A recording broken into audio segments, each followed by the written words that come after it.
Hey folks, Daily Landsblog for the 12th of August 2020, and gosh, I hate these. I hate talking about people that take their own lives. It hits me in a way that it's obvious to me that every death is tragic for a 36-year-old person, whether it's cancer, whether it's a car accident, or whether it's suicide. I mean, the loss of that kind of life is tragic on every level. But suicide teaches us so much about the illness, and it's stuff that we need to know but we don't want to know. I'm talking about Hilary Tisch. She's 36 years old.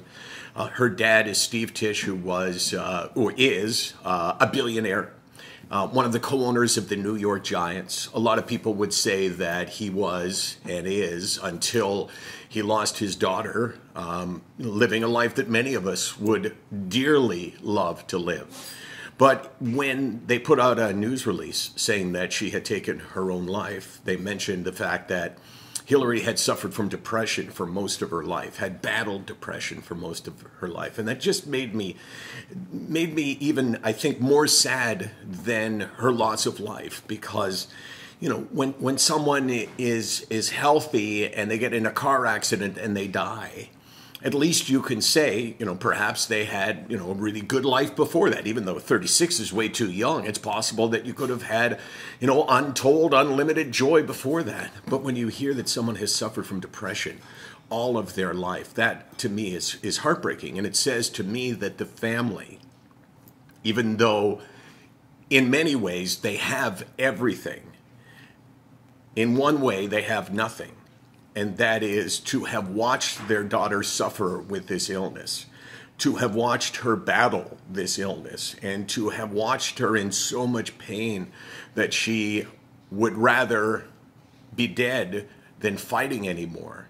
That is beyond horrendous, incomprehensible for me as a parent. Casey, you asked me yesterday if I worried about you and Corey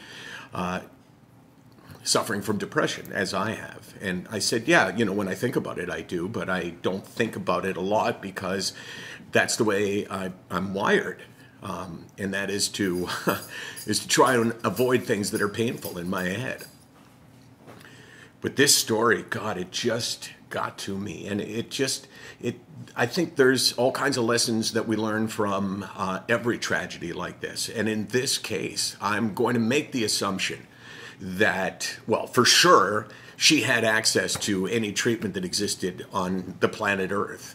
I'm going to assume that that she tried a million different things.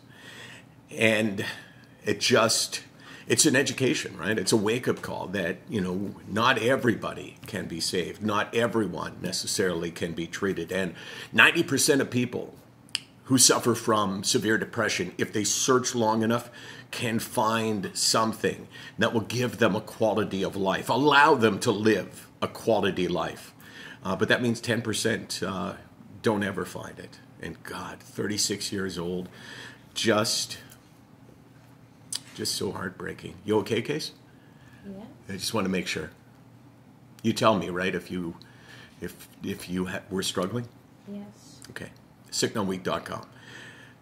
24 hours a day, 425 days a year. We're here because we need to be here, because there's a lot we have to discuss.